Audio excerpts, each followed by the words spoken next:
আমরা আগামীকাল রাষ্ট্রীয়ভাবে শোক দিবস ঘোষণা করা হয়েছে। পতাকা অর্ধনমিত থাকবে এবং আমাদের প্রধান উপদেষ্টা বারবার ফোন করে খবর নিচ্ছেন যারা আহত অবস্থায় আছেন, যারা সংকটাপন্ন অবস্থায় আছেন, তাদের পাশে আমরা সবাই এসে দাঁড়াবো। আজকে আমাদের জাতির জীবনে বিরাট বড় একটা ট্র্যাজেডির দিন।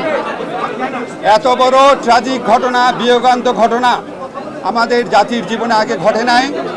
আজকে উত্তরায় মাইলস্টোন কিন্ডারগার্টেনে যেই বিয়োগান্ত ঘটনা ঘটেছে, এই শোক, এই দুঃখ ভাষায় প্রকাশ করার মতো না।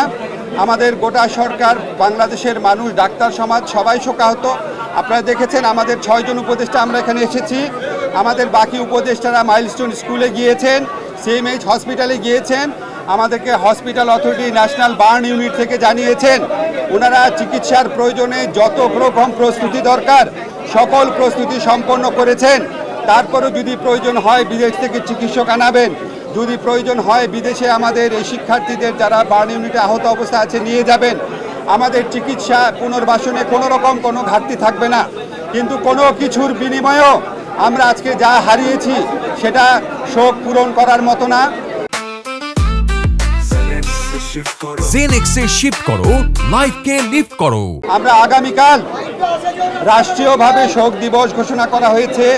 পতাকা অর্ধনমিত থাকবে এবং আমাদের প্রধান উপদেষ্টা বারবার ফোন করে খবর নিচ্ছেন যারা আহত অবস্থায় আছেন, যারা সংকটাপন্ন অবস্থায় আছেন, তাদের পাশে আমরা সবাই এসে দাঁড়াবো।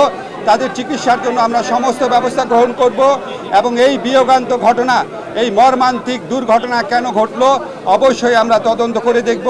এই ব্যাপারে প্রয়োজনীয় যা ব্যবস্থা নেওয়া তা নিব। আমার এর চেয়ে বেশি কিছু বলার নাই।